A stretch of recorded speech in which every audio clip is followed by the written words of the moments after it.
Before mankind had walls or wheels, there was a darkness that ended at the teeth of night. We huddled against cold and hunger and called it fate. Then came a spark, stolen from the gods by a titan with a mind like a blade. His name meant forethought. His crime made us human. His punishment never quite ended.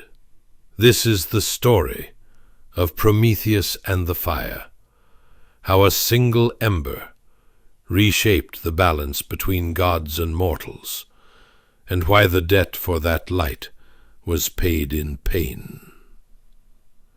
Act 1. The Titan Who Thought Ahead. Prometheus is a Titan, older than the Olympians, brother to Atlas and Epimetheus, afterthought, a pair whose names tell you exactly who they are. Where Epimetheus acts and regrets, Prometheus plans, calculates, and anticipates. In many traditions, he fashions humankind from the clay of the earth and the breath of life. In others, he becomes humanity's first advocate, instructing us in survival.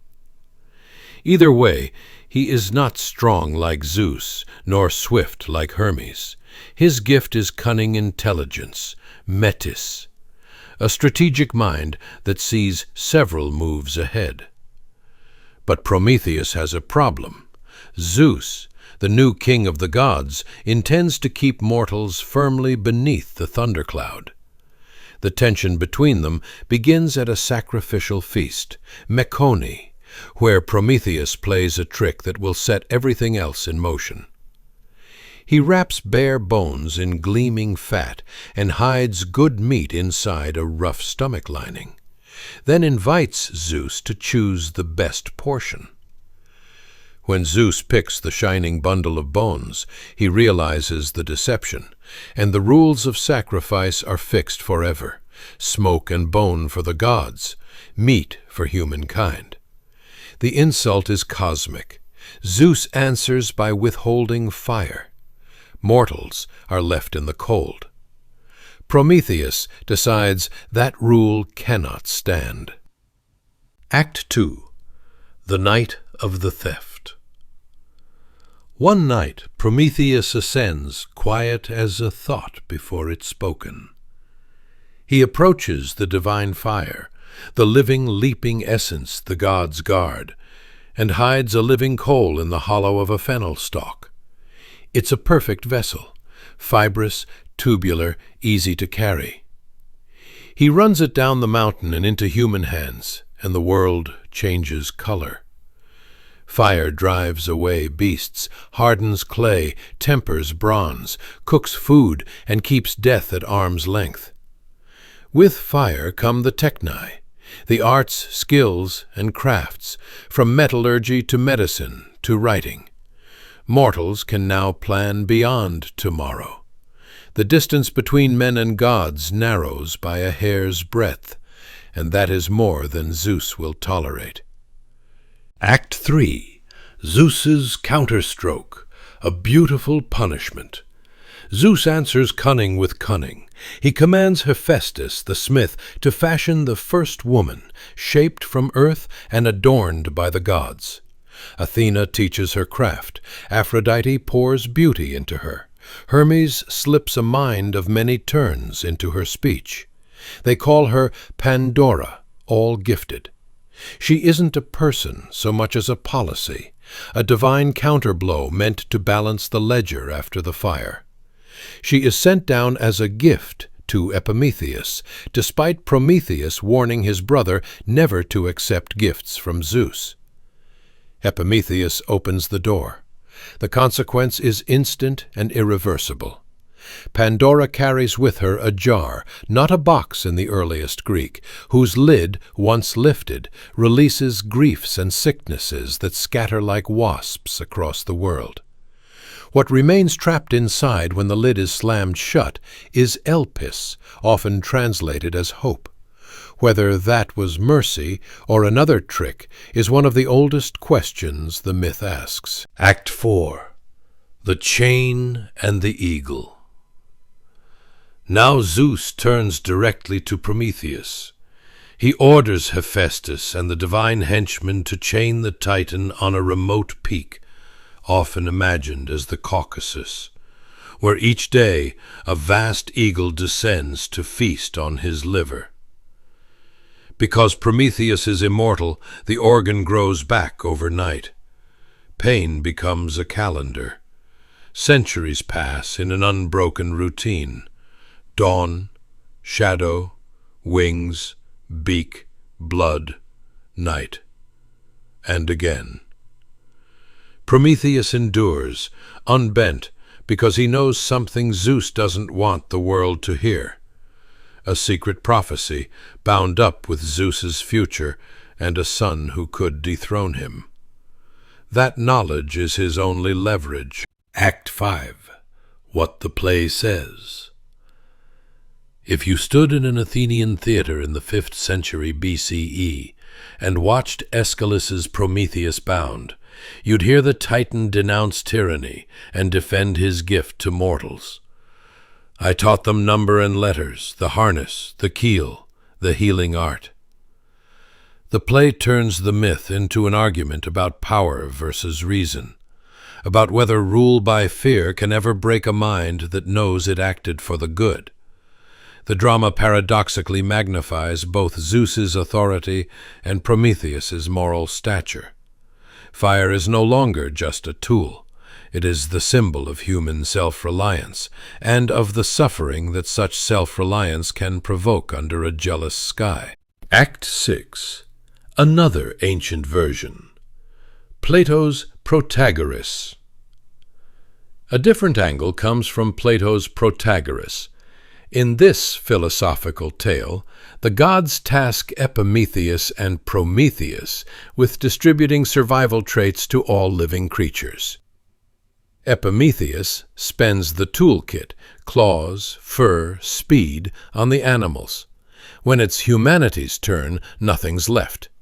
Prometheus raids the workshop of Hephaestus and Athena, stealing fire and the arts to compensate. Zeus then sends Hermes to give humans something higher, reverence and justice, the civic virtues needed to live together in cities.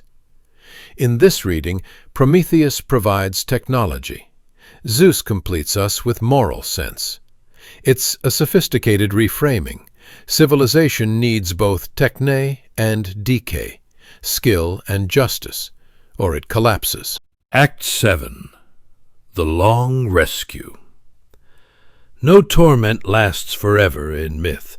Ages later, when Heracles journeys across the world, he climbs the peak, draws his bow, and fells the eagle with a single shot. He breaks Prometheus's chains. Some versions say Zeus permits the rescue once certain conditions are met. Others add that Prometheus must wear a ring of iron as a token of the bond that held him, a symbol that even liberated genius carries memory of its price. The moral is elastic.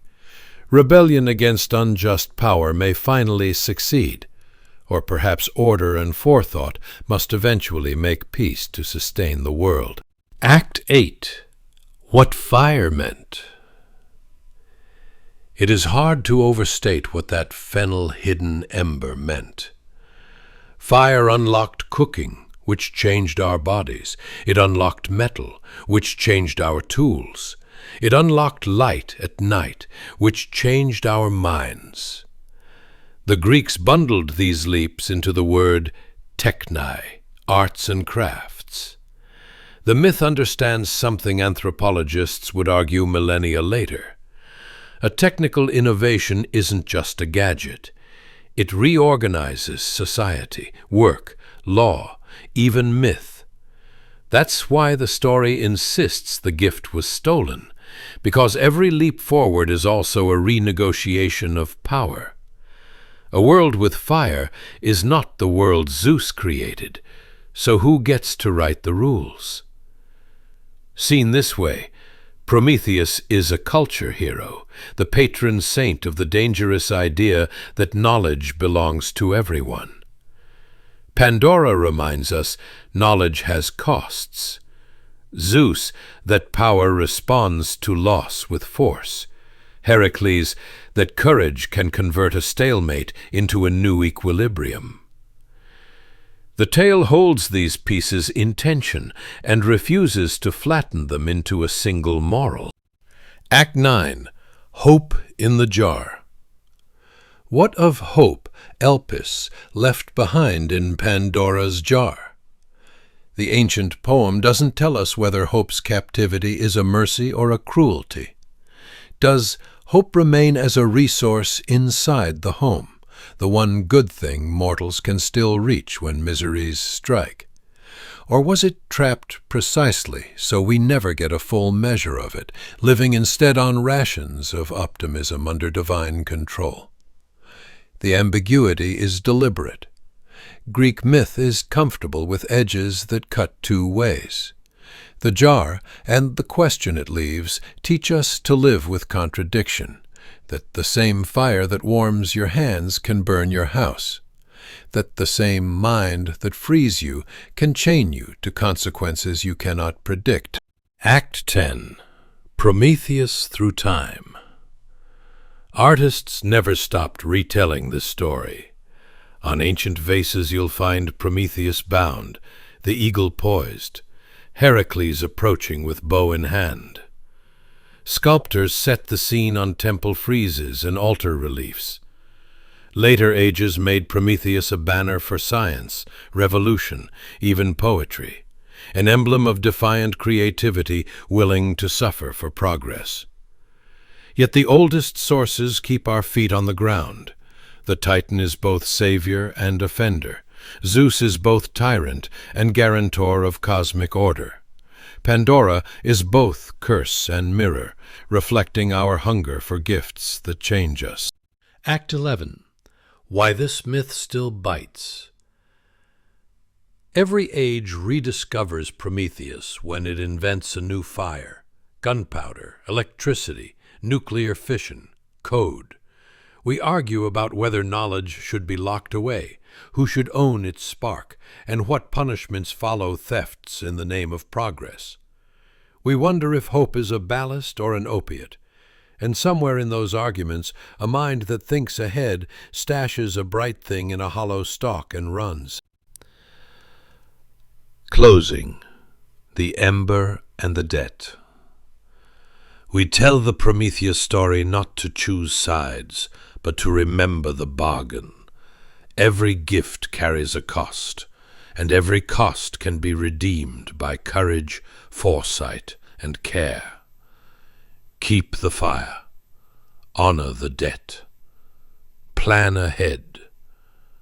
That is what it means to be the children of a Titan who dared to think for us.